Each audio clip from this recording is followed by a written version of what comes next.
dari kepala turun ke jantung lewat ke rahim. Maka dikatakan kiai kami Allahyarham Kiai Haji Muslih Qari rahimahullah, beliau menyatakan seperti ini, laki-laki itu makhluk kuat dan perempuan itu makhluk tahan. Kuat bertemu tahan jadi dia. Maksudnya mana? Ibu-ibu ada yang kuat mawa beras 30 kilo?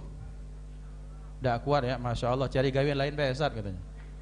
Apalagi yang setengah pikul itu 50 kilogram, nggak kuat kita tuh. Kemudian ada ibu-ibu yang kuat seperti ini, ngecor ini sampai, nggak ada, jarang, itu pun kalau itu 1001. Kemudian hebatnya adalah perempuan makhluk tahan. Ini bicara tentang topik kita. Ngapa? Tidak ada laki-laki yang kuat ngembin anak, gendong anak itu dari pagi, dari jam 10 sampai ke azan subuh. Anaknya ingusan, meleler bahasa kita tuh kan, sakit, nak nangis baik bahasa kita. Apa salah, diberikan ini salah, itu salah. Apa kata sang bapak? Itu urusi anakmu sudah, aku mau tidur. Anakmu, padahal dia yang udaknya selamanya. Nah, artinya apa ibu-ibu? Artinya ternyata laki-laki makhluk kuat tapi tak setahan kaum perempuan. Ini menunjukkan betapa ternyata pelajaran bagi kita bahwa memang ada Allah berikan sifat lebih dan kurang, plus minus bagi laki-laki dan perempuan. Nah, pelajaran tentang topik hari ini bahwa bagi laki-laki, maka mari kita sadar bahwa kaum wanita adalah merupakan amanah dari Allah Subhanahu wa taala. Dan bagi kaum perempuan bersyukur, ini bagi dari sudut pandang perempuan, bahwa ibu-ibu dan siapapun yang menyaksikan ini wajib bersyukur dijadikan seorang wanita. Karena mengapa? Karena wanita, dan bersyukur kepada Islam, karena zaman dahulu wanita itu diperjualbelikan Bapak dan Ibu. Hebat ya. Jadi ini menunjukkan apa? Menunjukkan bahwa kaum wanita ini merupakan aset berharga bagi umat ini. Maka ada satu pepatah menyatakan seperti ini, an-nisa imadul bilad, idza saluhat saluhal bilad, wa idza fasadat fasadal bilad. Kaum wanita inilah yang mengarahkan bangsa Indonesia ini mau besar atau tidak. Dengan cara apa? Kalau kaum wanitanya baik, bangsa ini terselamatkan. Tapi kalau kaum perempuannya rusak, maka lihatlah generasi setelahnya, itu akan hancur. Nah, ini mungkin baru prolog dari kita. Insya Allah Ustadz Dery sekaligus moderator dan penceramah ini akan melanjutkan juga. Sebagaimana pengalaman saya dengar aja Ustaz. Bunda, Masya Allah ya, bagaimana Islam datang memuliakan wanita. Sebelum datangnya baginda Rasulullah SAW, kebiasaan orang Quraisy itu membunuh anak-anak wanitanya. Tapi Nabi SAW mengangkat derajat wanita setinggi-tingginya. Bahkan saya pernah ada pengalaman itu, ada orang waktu itu saya pergi dakwah ke Korea. Jadi saya datang sama istri saya kan, sama istri saya kan pakai niqab, pakai cadar. Lalu supir taksi tadi bertanya ke saya, tapi pakai bahasa Korea, saya nggak ngerti kan. Untung ada TKI kita yang terjemahkan. Terus dia tanya begini, kenapa kamu tutup wajah istrimu? Nah, dia heran lah, kenapa kamu berpakaian semacam ini.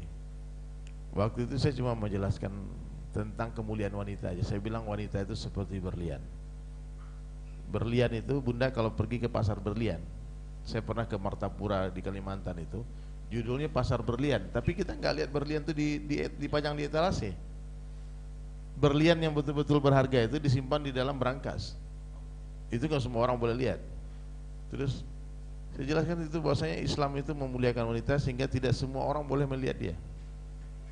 Dan itu perkataan sederhana itu membuat supir taksi tadi tertarik bertanya terus tentang Islam. Apa itu Islam? Apa itu ini semua? Kurang lebih 1 jam dari airport menuju masjid yang kami tuju. Terus sampai di masjid, kami tawarkan dia turun di restoran, dan dia menunjukkan girah semangatnya mendengar cerita tentang Islam. Ada mutarjim ya. Akhir asbab melihat cara kita memuliakan wanita Islam, itu orang Korea supir taksi masuk Islam pun. Nah, sampai sekarang mudah-mudahan dia masih Islam ya. Jadi kalau ada pandangan orang-orang hari ini yang memandang wanita ini tak dihargai dalam Islam, gara-gara ibu-ibu disuruh berpakaian seperti ini, pakai hijab, sebetulnya jawabannya sederhana aja. Ya karena kita terlalu memuliakan. Bahkan ada orang yang dapat hidayah, oh Ustaz, itu gara-gara melihat adabnya satu orang dai kepada seorang perempuan. Ada supermodel cantik di Australia.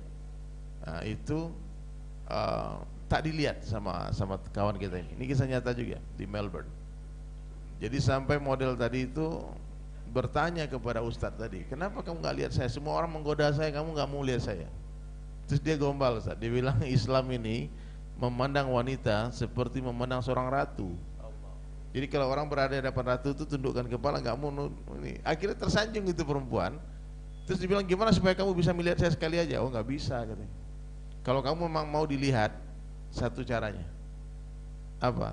Kamu harus jadi istriku. Apa kata cewek cantik tadi? Kalau gitu ya kamu nikahi saya. You marry me, please. Akhirnya itu perempuan pun masuk Islam, hadirin sekalian. Jadi kalau saya cerita tentang wanita, kemuliaan Islam memandang wanita itu hanya dengan cerita-cerita pengalaman saya, Ustaz. Jadi kembali ke topik kita hari ini, Ustaz. Kenapa Ustaz tidak ada nabi-nabi perempuan? Kenapa nabi-nabi ini semua laki-laki, Ustaz? Nah, kan ibu ya, Bunda pernah pikir gak? Nabi semua laki-laki, Bunda, nggak ada perempuan. Ada nggak di dalam Islam tuh alasan riwayat kenapa Allah tidak menghantarkan Nabi ini seorang perempuan, Ustaz? Ada ya? Pertanyaan yang beliau sudah tahu jawaban sebenarnya. Yang jelas kalau pada aspek penciptaan fisik memang Allah jadikan kaum perempuan ini kan punya kekhususan. Dan kekhususan ini merupakan bentuk kasih sayang Allah ya, bahwa perempuan dititipkan sel telur, ovum, kemudian sel telur ini setiap bulan dia akan busuk, dan kalau busuk mengendap itu kan akan jadi penyakit, jadi harus dikeluarkan. Kita ada dokter di sini. Itu pada aspek kesehatannya. Tapi dari aspek yang lainnya dilihat bahwa mengapa kaum atau dari para anbiya itu tidak diangkat dari kaum perempuan. Jawabannya salah satunya adalah perempuan ini adalah makhluk yang punya rasa tanggung jawab, kasih sayang yang besar kepada keluarganya. Dan ketika, ini salah satu jawabannya, wallah alam yang lain, bahwa ketika dia sebagai seorang nabi misalnya, turun wahyu, mohon maaf nih lagi ngendong anak misalnya, diam anak, ini wahyu dang turun, kan susah ya. Atau ketika mau ngajar anaknya, wah buatkan buatkan pisang goreng misalnya, kan repot. Jadi pada aspek ini bahwa ternyata karena memang perempuan sudah punya taklif syar'i sendiri, bahwa mereka sudah punya hukum yang sudah Allah berikan sendiri dengan segala kelebihannya, rasa welas asihnya, cinta kasihnya, rasa pengabdiannya yang tulus, sehingga dia akan mempersulit gerakannya, Ustaz. Ketika dia harus menjadi seorang dai, berangkat kemana, dakwah kemana, misalnya kita di Palembang, dakwah ke Pagar Alam, atau setelah itu kemana, harus ninggalkan anaknya 5 misalnya bapaknya rajin pula kan, pecah sisir kerap setahun sikok misalnya kan, kasihan ini anak 5 broyot nak ditarik, itu kan repot. Sementara tugas seorang nabi dan rasul itu tidak sesederhana yang kita bayangkan. Bahwa saya teringat salah satu tradisi di Lirboyo ini, Ustaz, pesantren yang dari Allahyarham Syekh Romoye Abdul Karim Mannan, bahwa beliau itu tidurnya jarang sekali cepat. Mengapa? Karena beliau itu setiap malam, berapapun anak murid beliau, misalnya saat itu mungkin ratusan atau ribuan, itu semuanya dibacain Fatihah siko-siko, satu-satu semuanya dibacain Fatihah. Untuk Muhammad Iqbal Harun Al-Fatihah, Waladdallin Amin, untuk Haryadi Ansori Al-Fatihah, untuk Irman, untuk ini, untuk Najib, terus seperti itu sampai mentok muridnya 1000, berarti 1000 Fatihah satu malam. Itu baru ulama, Ustaz. Bagaimana kepada para nabi dan rasul? Fikir umatnya, fikir akhirat, bagaimana nasib mereka itu, risaunya luar biasa para anbiya wal mursalin. Nah risaunya ini kemudian harus diganggu, sedang risau tiba-tiba anak nabi tak bikakin susu kan, anaknya aman, bapaknya yang ganggu, kan susah ya. Nah ini yang jadi masalah. Jadi mengapa dalam Islam, kenapa kaum wanita itu dikhususkan untuk rumah tangga? Karena memang mereka mampu melakukan yang tak bisa dilakukan laki-laki. Pernah Bu, coba saja saya dengan istri pernah ya coba tukar nasib lah, tukar nasib. Jadi saya sebagai baby sister ya, babysitter ya, bukan baby sister, babysitter. Waktu itu saya lagi ke Tembagapura, Ustaz. Istri saya datangkan dari Palembang ke Papua, ke Tembagapura, tempat saya ngajar saat itu. Di Tembagapura kita sapa juga teman-teman di YMM, Yayasan Masyarakat Muslim PT Freeport Indonesia.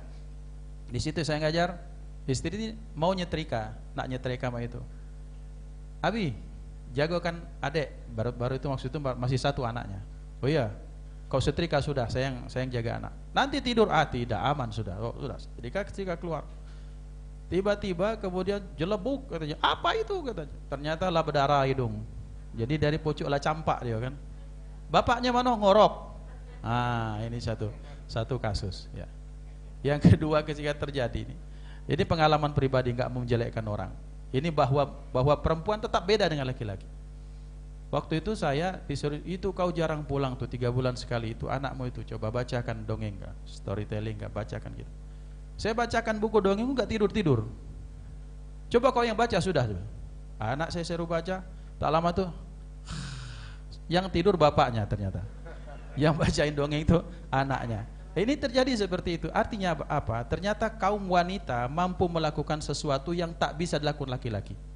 Detailnya, sabarnya, istiqomahnya, tahammulnya. Tahammul itu mampu menahan penderitaan itu luar biasa. Itu kaum perempuan. Maka ketika seorang perempuan itu dia punya 3-4 anak itu, kemudian dia didik dengan kadar keislaman itu luar biasa, akan melahirkan generasi-generasi yang hebat. Kemana laki-laki? Ya laki-laki melanjutkan tugasnya untuk mencari nafkah.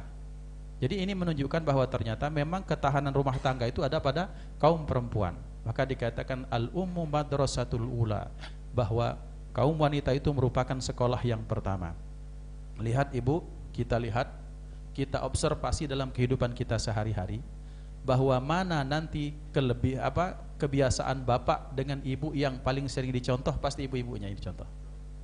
Cara makan, cara minum, cara megang sendok, bahkan cara megang pensil, bahkan kesukaan anak untuk nonton itu biasanya akan sangat terpengaruh dengan ibu-ibunya. Karena mengapa? Karena anak-anak itu kan pada masa-masa itu mereka akan banyak melihat, mencontoh apa yang mereka lihat dan dengar.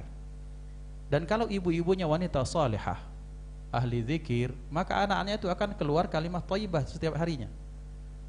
Jadi kalau ini kebiasaan wanita Hadramaut, wanita Tarim dan wanita salihah di India, Pakistan, orang-orang salihah di Afrika, dimanapun berada, ketika bukan ngaduk semen ya, ngaduk beras itu sambil sholawat, sambil zikir, itu anak akan mencontoh. Tapi kalau yang diaduk sambil menyanyi kemana, anak kemana-mana anaknya. Sudah didoakan yang seperti itu. Jadi artinya ternyata ketahanan rumah tangga memang diawali dari kaum perempuan. Bahasa sederhananya seperti ini. Bahasa kita ya, mohon maaf yang lain roaming, nanti tak jelaskan. Tak apa-apa mati baknya dulu. Yang penting umaknya jangan. Karena kenapa? Ya bukan doakan Pak Haji Najib, bukan ya. Karena kenapa? Karena ketika dalam posisi anak kecil, meninggalnya ibu itu hancur anak-anak. Tapi ketika meninggalnya ayah, siapa yang tak sedih? Pasti sedih. Tapi ternyata tugas ayah ini kadang bisa ditopang sama sang anak.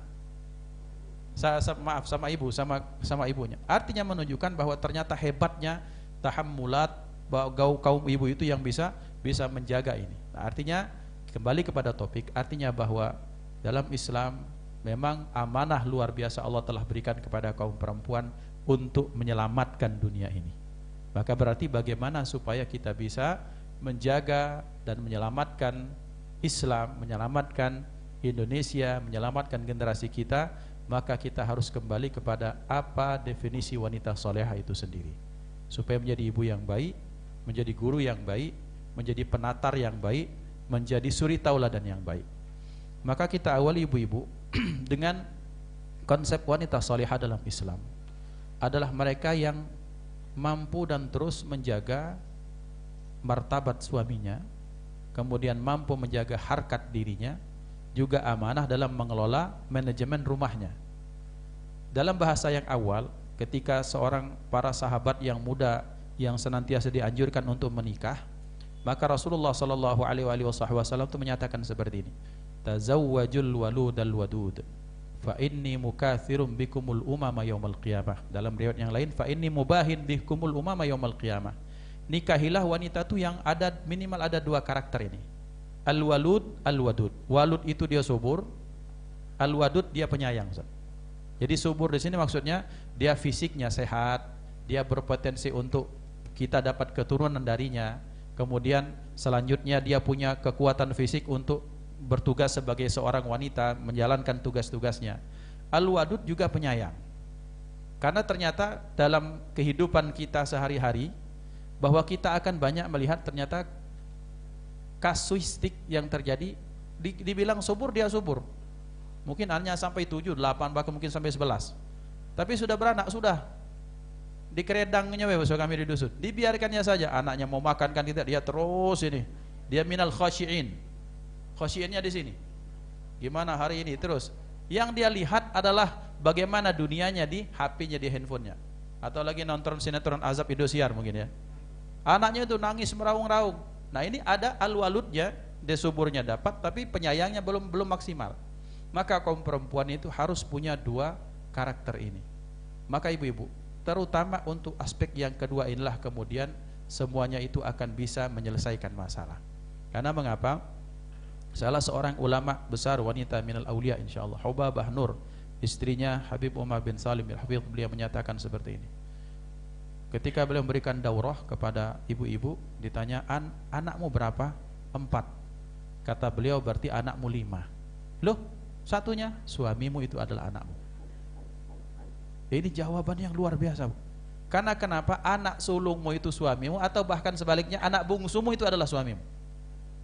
Karena mengapa? Karena ternyata kaum laki-laki ini memang tidak bisa kalau tak ada perempuan. Kopi bagaimana disiapkan? Tolong bu, kurang gula di sini nah. Tinggal nyingkau baik. Pengalaman ibu-ibu? Nah, karena pelakunya berdua ini ya sudah begitu sudah. Ya, bahkan dia minta dilayani. Jadi seperti anak-anak. Jadi ternyata kalau kita ingin melahirkan generasi yang hebat, bahkan melahirkan pemimpin yang hebat, bahkan anak dan suami harus ada dalam pilihan wanita yang tepat. Maka itu harus diawali dengan al-wadud. Aduh, punya rasa kasih sayang yang luar biasa. Maka Masya Allah dalam Islam kita lihat betapa luar biasanya Ibunda Hubabah Fatimah Az-Zahra, bagaimana luar biasanya Ibunda Khadijah radhiyallahu anha, yang kalau kita baca bu nangis gitu. Bahkan pada satu saat ini bu, jangan lupa bu, jangan lupa tawasul Fatihah juga kepada Rasulullah, khusus kepada Hubabah Khadijatul Kubra. Karena dalam akhir-akhir hayat beliau ini, Allahu Akbar, ketika di akhir hayat beliau itu sudah mulai sakit, berapa kali pingsan.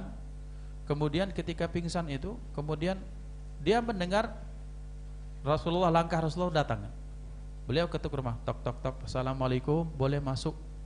Suami loh, rumahnya sendiri, masih minta izin, bolehkah aku masuk? Cepat cepat, Fatimah sini sini, siapkan semuanya. Semuanya menyiapkan ini, dibikinkan, pakaikan selendang, pakaikan kain yang terbaru, yang terbagus. Ini dalam posisi sakit keras di akhir hayat. Maka kemudian silakan masuk suamiku. Ketika masuk seperti tak sakit sama sekali. Maka menampakkan wajah yang sumringah, ahlan wa sahlan, suamiku marhaban, silakan. Aku datang kata Rasulullah untuk memastikan bahwa engkau baik-baik saja. Oh, aku sehat sudah, lanjutkan dakwah ya Rasulullah. Doaku bersamamu, sukses terus untuk menyelamatkan. Rasulullah hatinya tenang. Sebagai suami kan kepikiran kepada istri yang sakit. Maka kemudian yang melangkahkan keluar. Ketika berapa langkah, la ilaha illallah, beliau dipanggil oleh Allah Subhanahu wa taala. Luar biasa.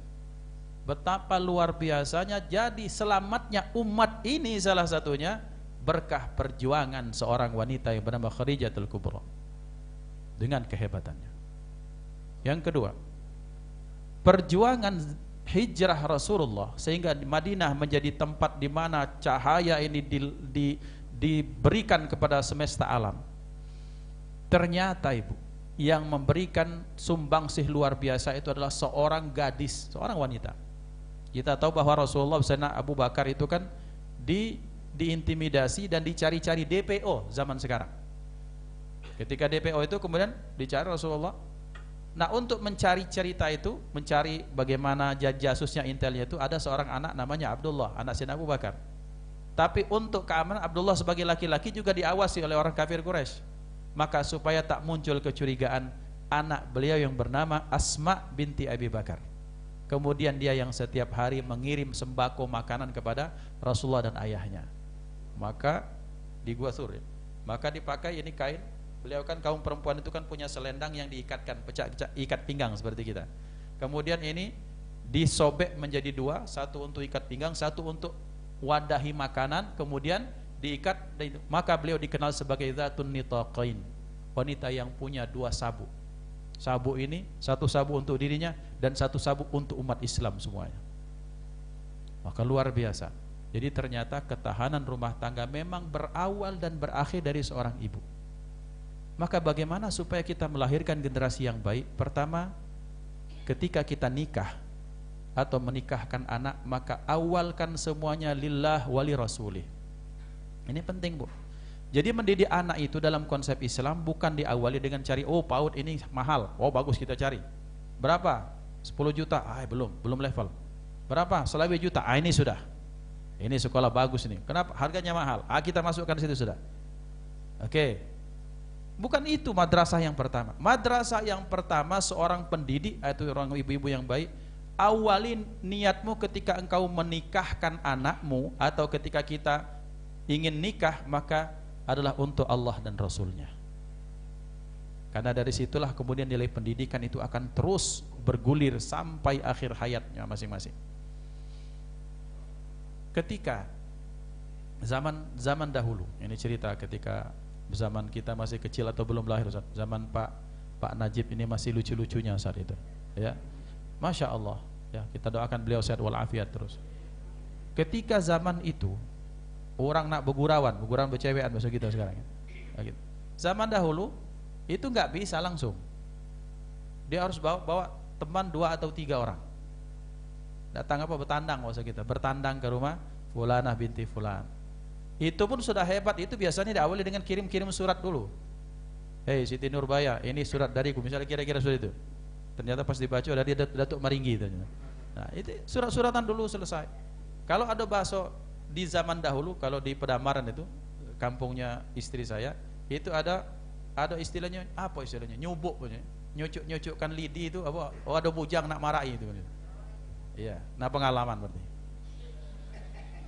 Nah, orang diri kok.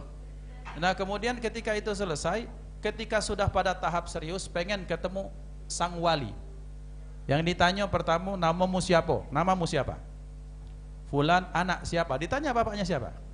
Kampung mana ini? Biasanya tahu. Pertanyaan yang kedua apa? Pertanyaan yang paling penting. Sudah tamat ngaji belum? Sudah tamat ngaji?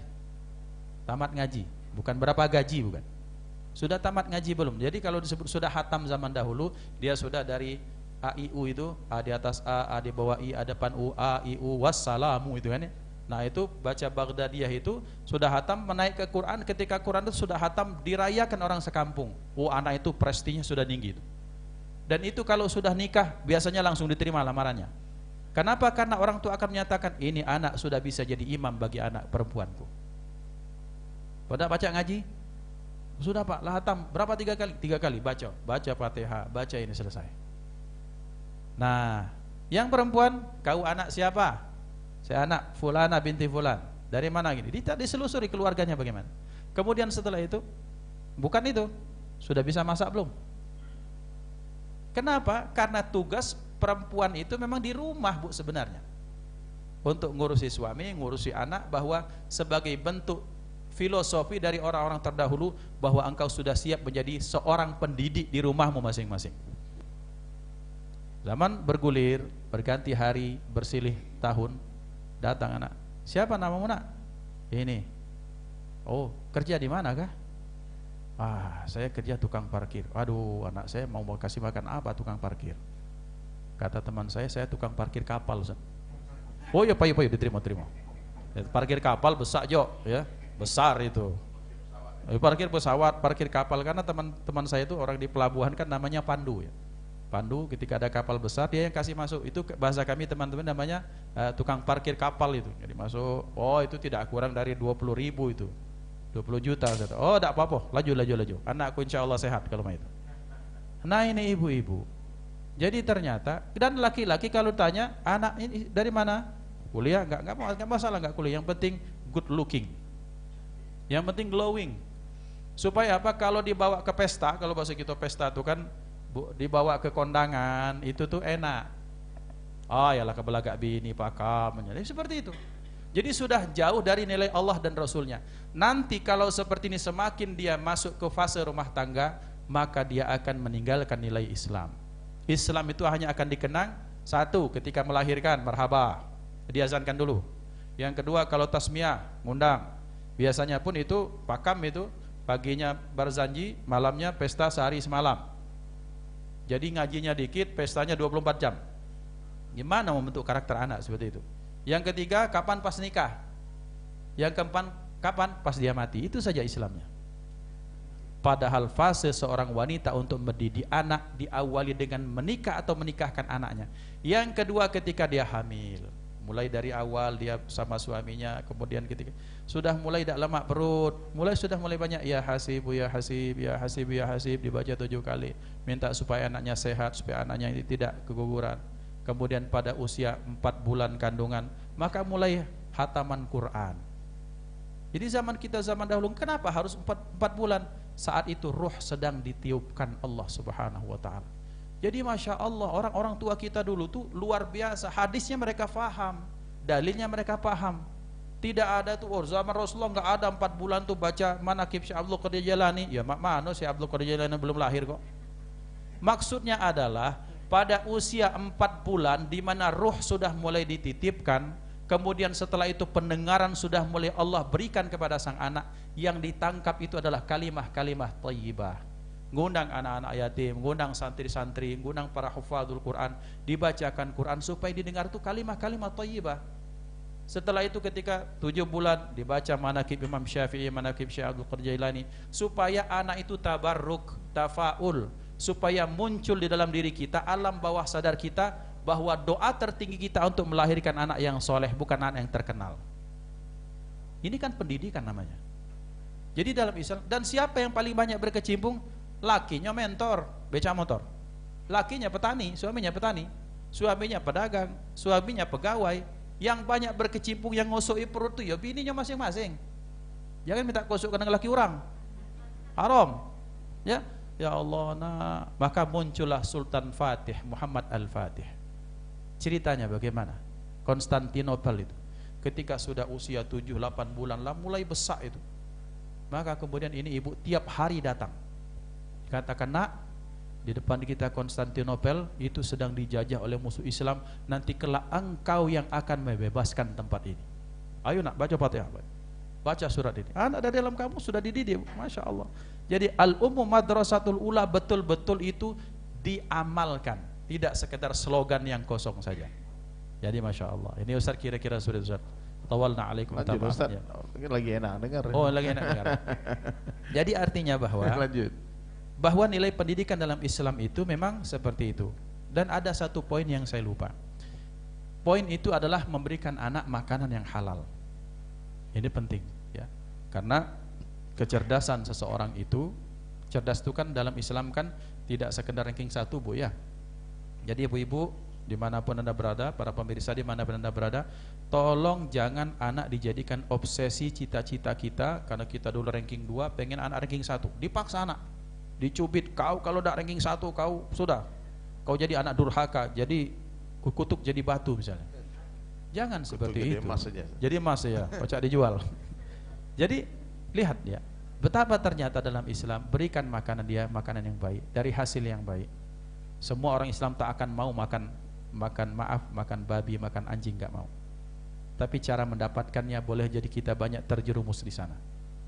Maka saking hati-hatinya zaman kita dulu, zaman kita biloni bahasanya, zaman bingen dulu, ketika belanja jangan itu di kampung-kampung, di Palembang ini, di Pasar Kuto, di Pasar Guba, di Pasar 26 Mili, di mana-mana, kalau sudah belanja salaman, saya jual ya, saya beli. Yang beli ngomong, aku minta sukoredonyo, saya minta ikhlas dan ridhonya. Jadi makan tuh betul-betul jelas status kehalalannya. Masuk itu akan jadi berkah. Karena dikatakan dalam riwayat, man akalal halal safa dinuhu wa raqqa qalbuhu wa laisa baina du'ai hijab. Bahwa orang yang kalau sudah suka makan yang halal, maka hatinya akan lembut, gampang nangis, Bu. Penampilannya Maradona, penampilannya sangar, tapi nonton film India itu nyiapkan tisu itu satu pok. Artinya cepat nangis. Jadi melihat dengar ayat nangis itu artinya tanda hatinya itu lembut. Kita butuh lelaki yang cengeng, Bu. Kita butuh ibu-ibu yang cengeng. Supaya apa? Supaya ketika mereka melahirkan generasi yang tanggap dengan kondisi umat setelah itu. Kalau orang-orang cengeng itu kan artinya mereka orang yang risau. Mano kakek, bagaimana nanti kalau sudah mau masuk kubur, bagaimana di akhirat, bagaimana ini nasib ini, akan melahirkan. Yang kedua, wasofa dinuhu, agamanya itu akan Allah akan kumpulkan dia hanya dengan orang-orang soleh saja. Yang ketiga, dia doanya akan dijawab oleh Allah Subhanahu Wa Taala. Nah, jadi ibu-ibu dimuliakan Allah. Jadi ini bentuk yang kedua. Apa, ikhlaskan niat ketika menikah atau menikahkan anak. Yang kedua, berikan makanan yang baik. Yang ketiga, biasakan kalimah thayyibah. Yang keempat, ketika lahir itu proses azan dengan itu kan biasa ya, sudah masyhur. Yang keempat, hassin ismahu. Untuk anak kita maka perbagus namanya. Bagus di sini kemudian para ulama menafsirkannya bagus dengan cara diberikan nama seperti nama beliau yang mulia Nabi Muhammad sallallahu alaihi wasallam. Karena nama Rasulullah itu banyak. Bahkan dalam para ulama bahkan menyatakan bahwa nama Rasulullah ada sebanyak 250 nama. Muhammad, Ahmad, Thaha, Yasin, Al-Murtada, Al-Mujtaba, segala macam banyak. Nah, kemudian kita perbagus namanya. Dengan cara apa? Perbagus, berikan nama anak kita seperti nama Nabi dan Rasul, atau nama para sahabat, atau nama para ulama. Dan tolong bagi kita yang menyaksikan juga dimanapun berada, nama Islam itu bukan nama kampungan. Nama Islam bukan nama orang yang ketinggalan zaman. Siapa namanya? Maimunah, orang dusun itu berarti. Tidak tamat sekolah biasanya itu. Maimunah siapa? Ahli surga, Bu. Siapa namanya? Fatimah. Oh, orang itu, orang Indralayu itu biasanya. Fatimah radhiyallahu anha adalah jasad Nabi Muhammad dalam sosok perempuan. Yang kelak di akhirat ibu-ibu ini masuk surganya, amin Allahumma amin. Masuk surga semuanya. Imam Khalifah bukan Siti Khadijah, Ibu. Bukan Siti Aisyah. Hubabah Fatimah Az-Zahra, pemimpin Sayyidatu Ahlil Jannah, yang pemimpinnya adalah Siti Fatimah radhiyallahu anha.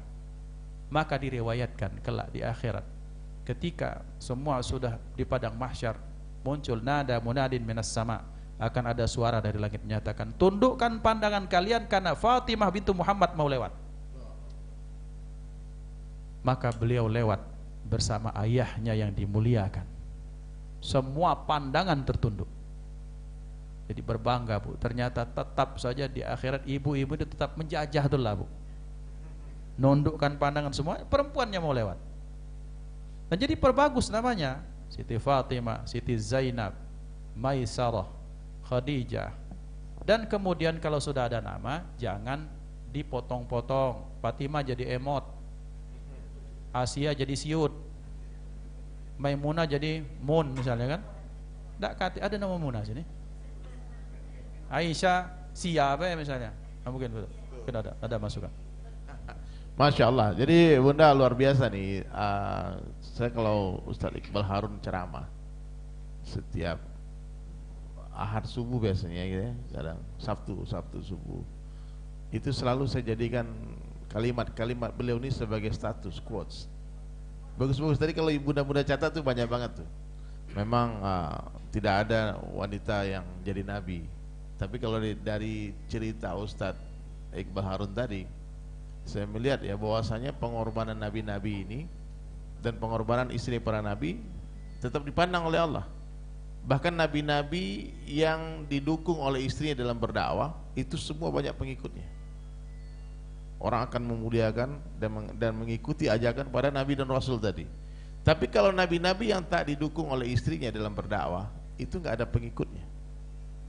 Iya, ini coba lihat Nabi Nuh, istri nggak mendukung dakwah. 950 tahun berdakwah, yang ikut cuma 82 orang. Nabi Lut, istrinya menantang dakwah. Ini beda nih, kalau Nabi Nuh ini istri nggak menantang, cuma nggak ikut aja. Dia masih ikram, dia masih muliakan Nabi Nuh. Bahkan Nabi Nuh masih sayang sama dia. Bahkan Nabi Nuh sama anaknya Kan'an pun mendoakan, ya bunayya anakku naiklah ke kapal. Tapi Nabi Lut istrinya jahat. Istrinya bukan hanya tidak ikut, tapi menantang dakwah. sehingga tidak satu orang pun umatnya mau mengikuti ajakan Nabi Lut alaihissalam. Tapi Nabi Ibrahim alaihissalam didukung oleh Ibunda Hajar, Ibunda Sarah, sehingga seluruh anak keturunan beliau menjadi Nabi dan Rasul. Rasulullah sallallahu alaihi wasallam didukung oleh istri beliau yang semua ummatul mukminin, sehingga kita sekarang mengenal Islam. Nabi Musa, istri beliau Safurah mendukung dakwah, banyak pengikutnya. Jadi memang Bunda, tidak ada nabi yang laki-laki, tapi ternyata jumlah hidayah yang Allah turunkan, Allah tidak melihat pengorbanan nabi-nabi, yang Allah lihat pengorbanan istrinya para nabi. Allahu Akbar.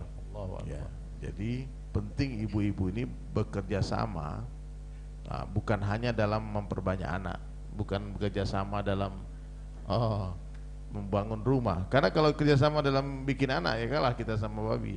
Babi sekali aja anaknya 9, Pak, 7. Ya enggak? Kalau kerjasama dengan suami istri ini hanya bikin rumah, kalah sama lebah, Pak. Lebah itu rumahnya canggih, Pak. Itu semua bekerja. Tapi kerjasama apa yang harus kita lakukan? Yang pertama, kerjasama dalam dakwah. Ya, karena dakwah ini memang tanggung jawab perintah Allah. Diwajibkan dakwah ini, jihad ini kepada laki-laki, seperti diwajibkannya cemburu kepada wanita. Beda kita sama Bunda. Bunda ini kemuliaannya di dalam rumah, kami laki-laki kemuliaan kami di luar rumah. Kalau laki-laki ini sudah di dalam rumah, Pak, lama-lama tertular sifat perempuan. Betul, Pak. Mohon maaf jadi nggak nyindir-nyindir loh ya, Pak Najib kayaknya ketawa. Bukan. Akhirnya nanti kalau lama-lama laki-laki di dalam rumah nanti berdebat masalah bunga, berantem sama bini gara-gara karpet warna merah, kata istri merah bagus, kata lagi hijau bagus, akhir ribut. Abang ini nggak paham, hordeng ributin. Masalah gelas sendok ribut, Pak. Maka suaminya ibu-ibu itu jangan disuruh di dalam rumah, suruh dia ke masjid, suruh dia keluar. Ataupun kalau kita dulu waktu berantem waktu kecil, kalau kau berani keluar. Berarti kalau laki-laki di dalam rumah itu pengecut. Bahaya Bunda. Jadi ibu-ibu jangan sampai karena sayangnya sama suami akhirnya memenjarakan suami. Akhirnya suami hilang marwahnya di luar. Oke, dia ejek-ejek sama temannya. Oh, takut istri kamu, takut istri. Kan banyak kejadian seperti itu Bunda ya. Iya, betul nggak? Baru sedikit suami keluar rumah ditelepon. Di mana yang? Ini lagi di warung. Mana coba video call dulu. Akhirnya teman-temannya mentertawakan. Bu ibu kalau tahu ya, suami ibu digituin. Akhirnya apa yang terjadi hadirin sekalian? Banyak bapak-bapak ini yang menulis nama kontak istrinya di handphonenya itu bukan nama istrinya, tapi kuntilanak. Ya. Horor ya, ngeri ya. Jadi kalau suami udah pulang ke rumah, Pak, dak-dikduk jantungnya dia, karena ada interogasi di rumah. Tadi satu kisah ajib, saya dapat kefahaman ajib juga itu, bahwasanya Ummahatul Mukminin Khadijah Al-Kubra radhiyallahu anha di hari terakhir beliau, Sayyidatina Fatimah memanggil Rasulullah sebetulnya ke masjid waktu itu. Ibu sakit, ibu udah payah, sakaratul maut, lagi sakit parah. Terus dengan isyarat Rasulullah menyuruh kepada Sayyidatina Fatimah untuk pulang duluan. Maka langkah kaki beliau kan terdengar dan wangi tubuh Nabi itu dari jauh tercium. Jadi Ummahatul Mukminin Khadijah Al-Kubra sudah mencium, nih ayahmu Fatimah udah mau datang. Dan saya dengar tuh dari masyayikh itu bayannya, beliau minta dipapah oleh Fatimah untuk membukakan pintu. Bunda, dia bisa aja suruh anaknya, Fatimah kau buka pintu, ayah datang. Ternyata saya dengar dari para guru-guru kita, selama menikah dengan Rasulullah sallallahu alaihi wasallam tak pernah satu kali pun Nabi pulang ke rumah bukan Ibunda Khadijah yang membukakan pintu untuk beliau. Tidak pernah. Jadi kalau meskipun hari itu beliau harus dipapah, harus dibantu meluruskan hijabnya, tapi tetap beliau menampakkan wajah terindahnya ketika menyambut suaminya pulang. Allahu Akbar. Mudah-mudahan ibunda semua menjadi wanita bisa meniru Ibunda Khadijah, amin. Jangan cemberut terus Bunda. Di luar banyak orang senyum, di pulang oh datang lagi, ketemu lagi hantu nih. Insyaallah ya. Ini yang saya tangkap dari penjelasan Ustaz Iqbal Harun tadi, luar biasa memang. Memang enggak main-main Bunda ya. Wanita ini memang unik, makhluk yang sangat unik. Ya. Bagi kami laki-laki, ya, laki-laki ini Bunda, dia kalau dicaci maki orang di luar, dia bisa tahan. Dia masih bisa, dia oke lah, nggak usah berantem ribut. Tapi kalau dikritik sedikit saja di rumah sama istrinya, itu sakit bunda. Ya, laki. Jadi kesimpulan saya Ustadz, istri itu adalah kritikus terpedas. Nggak tanggung-tanggung kalau istri mengkritik itu kebakar jantung rasanya. Tapi supporter siap mati. Wah, istri adalah kritikus terpedas, tapi supporter siap mati. Saya yakin. Quotes di SAS. Jadi ibu-ibu, saya yakin ya kalau suami ibu diganggu orang, ibu siap mati nggak? Serbu nggak? Serbu, kejar sama ibu-ibu. Di mana dia? Ganggu lakiku. Nah, itulah wanita hebat, wanita ini. Dan luar biasa wanita ini, kalau dia solehah, kata Nabi, dia lebih baik daripada 70 orang soleh, wali Allah. Tapi kalau wanita ini jahat, dia lebih jahat daripada 1000 orang laki-laki yang jahat. Satu orang wanita solehah lebih baik daripada 70 orang wali Allah. Satu orang wanita yang jahat lebih buruk daripada 1000 orang laki-laki yang buruk. Jadi ada satu cerita bunda, satu orang menjadi wali Allah gara-gara kesabarannya dengan istrinya. Kata Imam Ghazali rahmatullahi alaih, hampir seluruh wali Allah menjadi wali gara-gara sabar akan istrinya. Itu betul nggak Ustaz? Pernah ada hujah didengar ya? Hampir seluruh wali Allah menjadi wali gara-gara sabar dengan istrinya. Karena perempuan memang bengkok kan hasilnya kan. Pokoknya seorang wali Allah ulama ini, waktu yang saya dengar cerita ini dari almarhum Kiai Uzairon Temborun. Jadi setiap pulang ke rumah, istrinya selalu dia mengeluarkan kata-kata yang tidak enak, tapi dia nggak pernah masukkan ke hatinya. Selalu dihadapi dengan senyuman dan tetap baik kepada istrinya. Nggak ada betulnya. Pokoknya setiap dia pulang ke rumah, istrinya selalu mengkritik dia, selalu memarahi dia. Akhirnya karena kesabarannya dia, maka ulama ini menjadi seorang yang derajatnya tinggi di sisi Allah, menjadi wali Allah. Satu hari dia pulang ke rumah bunda, istrinya langsung lari mengejar dia. Lari mengejar dia. Dikatakan, wah ini agak berbeda hari ini. Dikatakan, bang, kenapa? Tadi bang, dari kejauhan aku lihat. Jadi suami ini hari-hari mencari kayu bakar di hutan. Aku lihat di dalam hutan di pinggir telaga ada satu orang berzikir di pinggir telaga. Tiba-tiba sajadah dia terbang bang. Dia duduk di atas sajadah berzikir, tiba-tiba terbang dia. Abang mesti cari orang itu dan belajar sama dia biar abang jadi wali Allah juga kayak dia. Itu pasti wali itu. Terus suaminya senyum, dia katakan, dek, dari pagi sampai sore tidak ada orang di sana yang duduk berzikir kecuali aku. Hah? Jadi yang terbang tadi siapa? Itu aku dek, yang kamu lihat itu abang. Oh abang rupanya, pantas miring-miring terbangnya. Kata aku udah pikir juga itu abang. Katanya. Jadi giliran suaminya langsung miring pak, giliran orang bagus. Itu cerita dari Kiai Uzairon. Kenapa bisa begitu hadirin sekalian? Karena memang berdekatan dengan makhluk, semakin dekat kita semakin terlihat kekurangannya. Kalau berdekatan dengan Khalik, dengan Allah, semakin dekat semakin terlihat kesempurnaannya. Siapa orang paling tahu kekurangan suami? Orang yang paling dekat dengan dia, istrinya. Maka tidak ada ceritanya Ustaz, ulama besar sehebat apapun dia itu dahsyat di mata suami istrinya, nggak ada. Bahkan Ustaz Lutfi almarhum waktu itu Al-Bajari tanya, tahu nggak kalian siapa orang yang pertama menghina ulama? Siapa bunda? Istrinya ulama. Istrinya ulama. Nah, makanya di rumah itu Pak Najib jangan dakwah. Kalau kita di rumah tuh dakwah, rata-rata istri bilang, ngomong aja, amalin dulu lah, katanya. Tahu udah kartu, udah tahu bagaimana kentut baunya, udah bagaimana dia ngalas mandi, udah tahu makan banyaknya, macam-macam. Pokoknya aib semua laki tahu, istrinya tahu. Nah, maka diarahkan sama ulama, kalau kamu mau menjadikan istrimu solehah, mau menjadikan anak-anakmu anak yang taat, hidupkan ta'lim di rumah. Paham bunda? Kalau ta'lim dia nggak lawan, yang ngomong Allah dan Rasulnya nih, bukan aku loh. Oh, kalau Allah Rasul aku dengar, kalau abang ragu aku katanya. Kalau abang yang ngomong kayaknya ragu aku katanya. Nah, duduk Dudukkan di ta'lim. Kalau kita hidupkan ta'lim di rumah kita, Bunda, maka Allah akan hantarkan malaikat untuk mengurumuni rumah kita. Malaikat itu mencari rumah-rumah yang dihidupkan ta'lim. Kalau malaikat sering silaturahmi bertamu ke rumah kita, otomatis sifat taatnya malaikat akan menular ke seluruh ahli rumah. Ya, kalau malaikat sering berkunjung ke rumah ibu-ibu gara-gara ta'lim rumah dihidupkan, saya di rumah tiap hari hidupkan ta'lim, ada waktunya, tentukan waktunya, tentukan tempatnya. Gantian bacanya, Ustaz. Hari ini saya baca, besok istri baca, besok anak baca.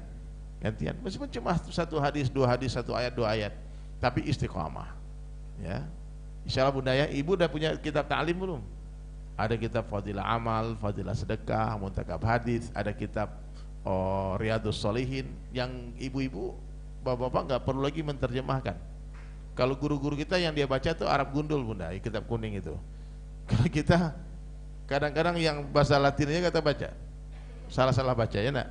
Nah, maka sudah diterjemahkan sama ulama, tinggal baca saja. Tinggal baca saja, diulang-ulang terus tuh Fadilah Amal. Saya sampai ditanya orang, kenapa kamu baca Fadilah Amal terus?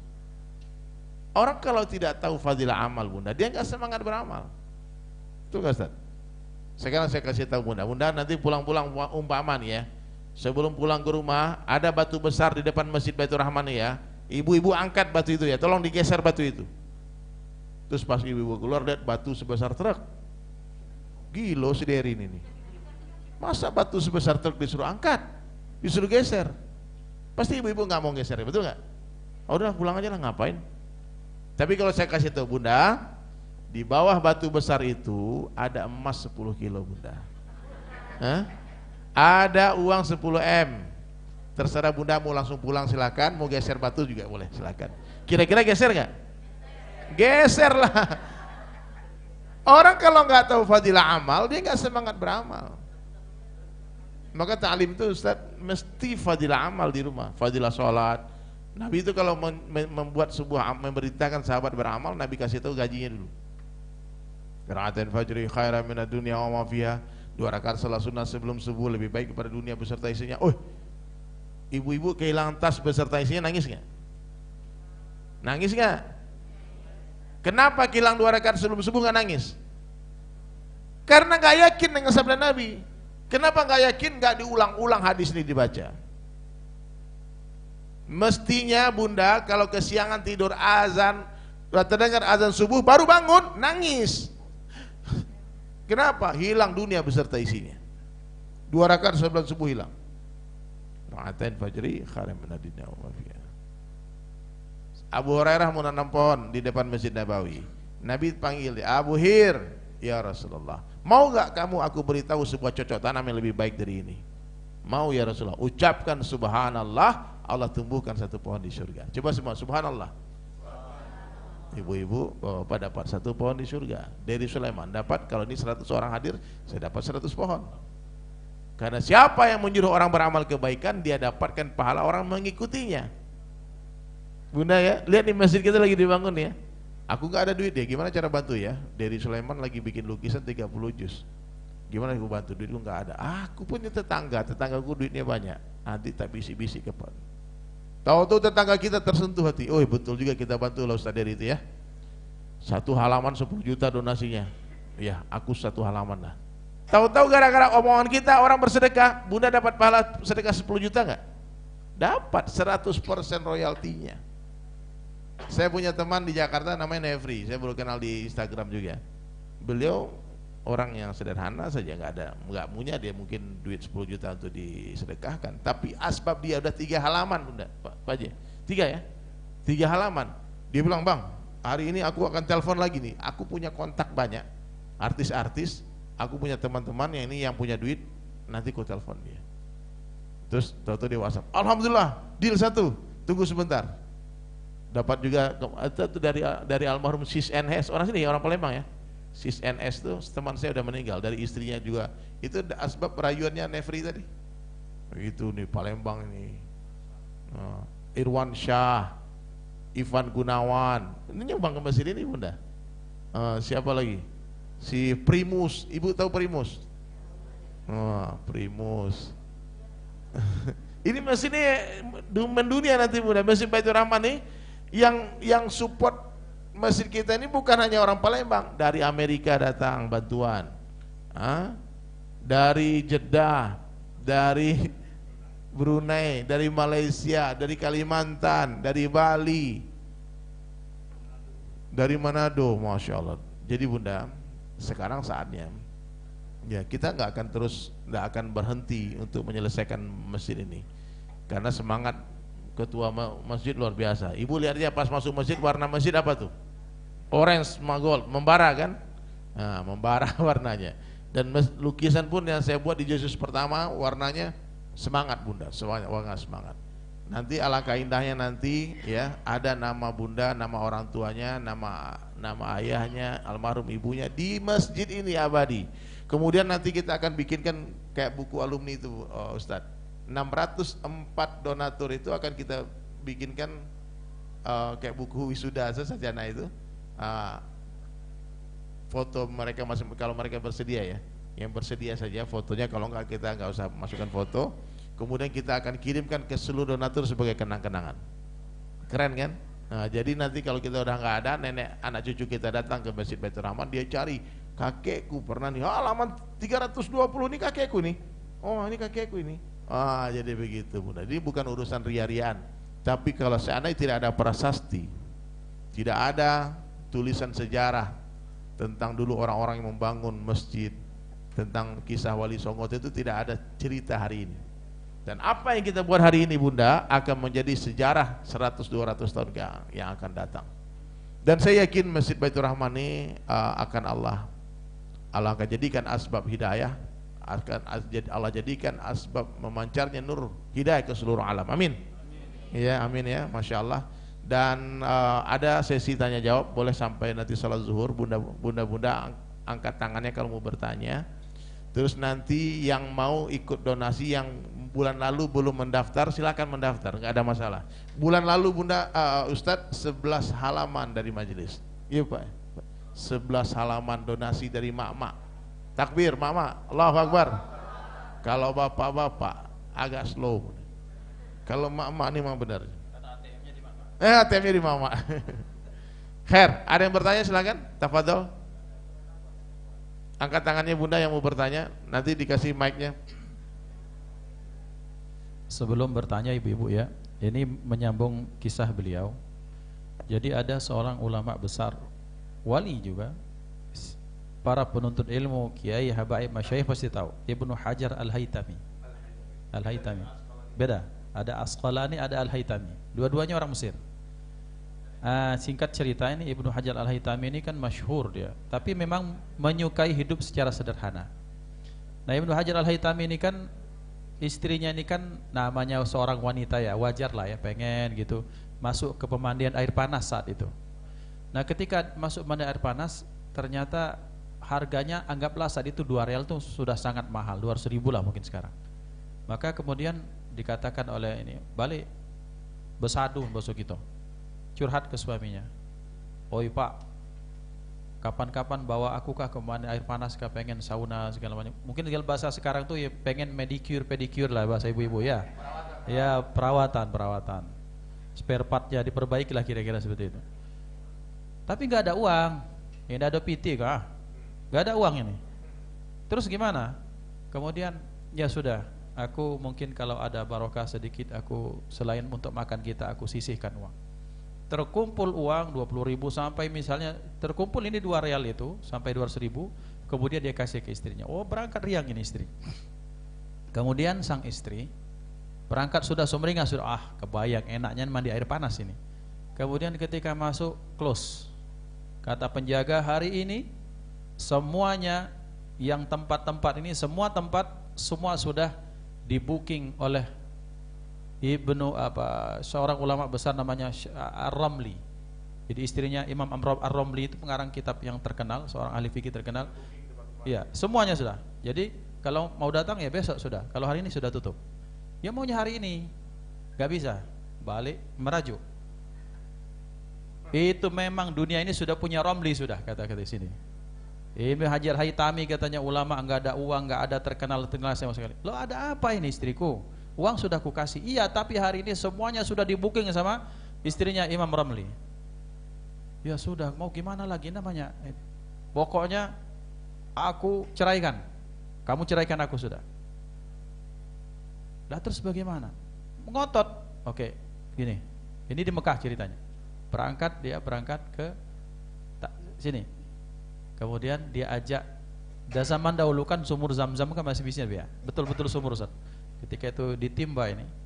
Ketika ditimba, emang kamu mau aku dengan hidup sekarang ini atau mau kekayaan dunia? Diangkat timba, ketika diangkat ternyata satu ember semuanya itu uang emas, koin emas semua. Wah, katanya, banyak sekali ini, suamiku wali berarti hebat ini. Bisa minta kah katanya satu ember ini? Jangan itu. Dia ambil lagi. Ternyata 2 ember itu emas lagi. Sampai 3 ember itu. Nah, sekarang kalau kamu mau ini emas, kamu kuceraikan, tapi kemudian selanjutnya aku hidup sendiri. Tapi kalau ingin hidup bersama aku, ya kita hidup seadanya saja. Aku pengen hidup sama kamu, tapi pacar tak sikok sekeping gitu. Nah, ibu-ibu memang begitu ya. Jadi masih ada ya nganyang-nganyang lah biasa itu ya. 16 ilir itu sudah jadi saksi bisu itu pasar 16 itu ya. Mujahadanya para ibu dengan tawar-menawarnya yang sadis itu. Nah, jadi ibu dimuliakan Allah. Memang artinya apa? Memang keberlangsungan rumah tangga ini memang banyak sangat dipengaruhi oleh kaum wanita. Maka dikatakan oleh Al-Habib Ali bin Muhammad bin Husain Al-Habsyi beliau menyatakan, anggaplah suaminya kurang saleh di rumah itu, tapi istrinya salihah, masih bisa ketutup. Karena dia masih banyak bisa memberikan pengaruh kepada anak. Mungkin jadi ibu-ibu dapat amalan dari guru-guru kita ketika mungkin suaminya kah yang ya begitu-gitu, atau anaknya, maka anaknya ketika tidur dibacakan ayatul kursi, anak jadi anak soleh ya, jadi anak baik. Dari dia kebacakan alam nasyrah laka sadraka wa terus itu. Jadi anak baik ya, jadi solehah seperti itu. Jadi masya Allah. Maka muncul ibu-ibu, dan hati-hati dengan omongan, Bu. Wanita ini dia punya omongan ini, takutnya itu seperti apa? Nanti seperti si pahit lidah, Bu. Betul, ya. Jadi ini saya tak ceritakan tempatnya, tapi ini seorang Hubabah. Anaknya cerita ke saya, Ustadz, ibu saya ini saya bingung ini, wali kah bukan katanya. Kenapa, Bib? Ini ayam ini katanya sudah bertahun-tahun tak bertelur. Kata ibu saya, sampai besok kalau kamu tidak bertelur, aku sembelih galo. Pas pagi itu bertelur galo, Bu Ibtino itu. Pakam katanya, takut disembelih sama sang ibu saya. Masya Allah. Jadi telurnya apa? Ayamnya takut bertelur semua yang ayam betina. Masya Allah. Artinya, Bu, kalau ini potensi dipakai untuk mendoakan suaminya, mendoakan anaknya, mendoakan ibu-ibu jadi guru seluruh muridnya, itu betapa luar biasa, Bu. Itu kan yang dalam cerita yang sangat masyhur kita sudah tahu. Ustaz, bagaimana cerita Syekh Abdurrahman As-Sudais. Itu luar biasa.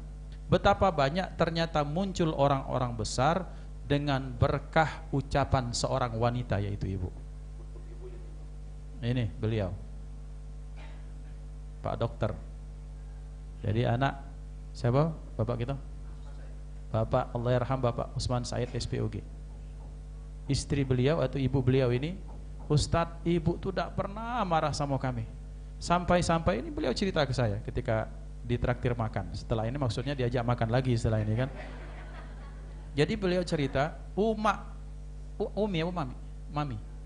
Mama itu Ustadz, itu tidak pernah marah, tidak pernah apa, sampai aku nyangkau, sampai anak nyangka kata betuah itu adalah omongan jorok.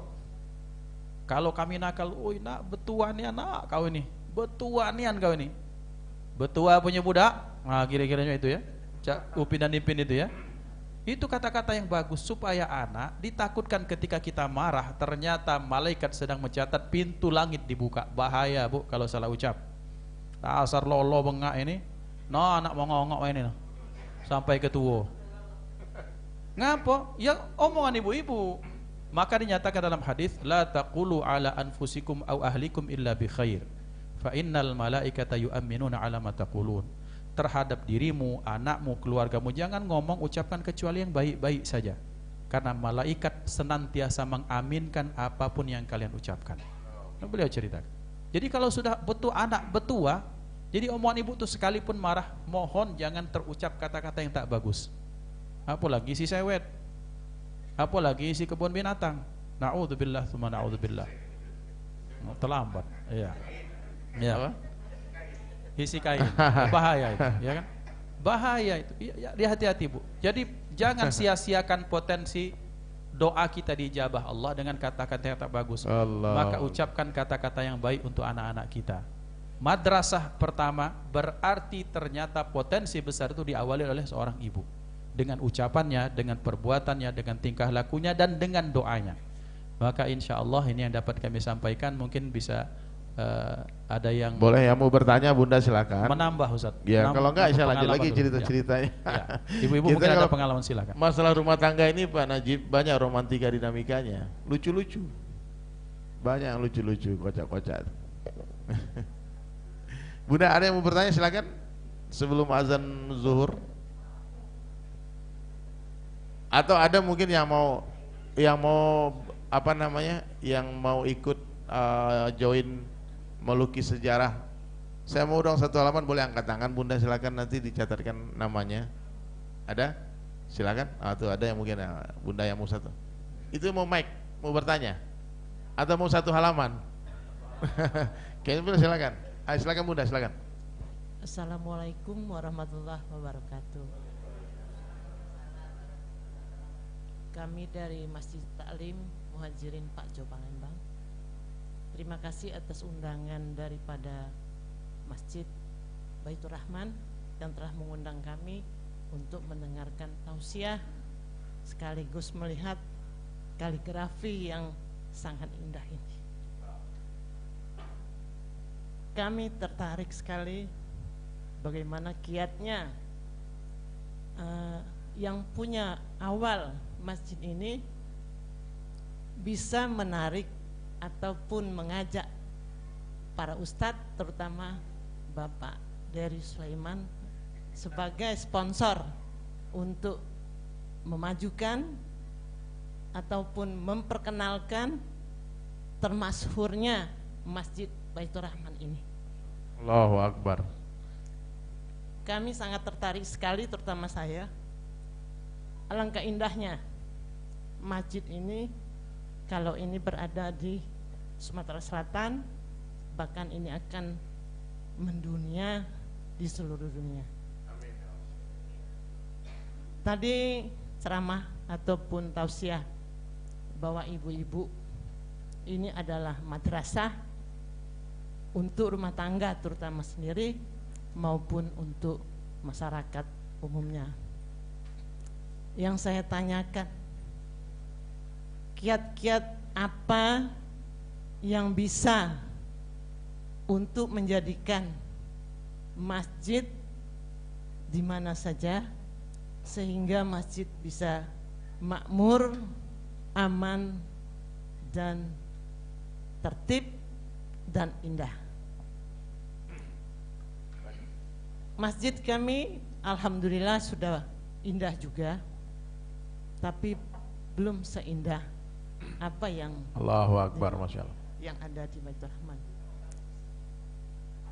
Untuk ini kami juga tertarik untuk apa yang dikatakan untuk di akhirat, untuk Allahu Akbar. Membuat walaupun tidak sebesar apa yang dimaksud 1 halaman, mungkin kami akan kalau bahasa Palembangnya urunan. Alhamdulillah, nggak apa-apa Bunda.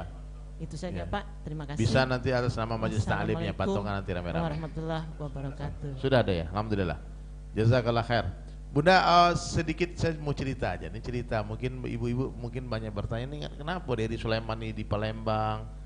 Oh, kenapa apa yang dibuat sama masjid ini kok bisa ngundang saya ke sini? Saya bermukim di Jakarta, Bunda. Saya ini punya kesibukan di banyak kegiatan, baik di TV ataupun di radio di Jakarta. Saya juga punya studio lukisan sendiri di Jakarta dan Bali.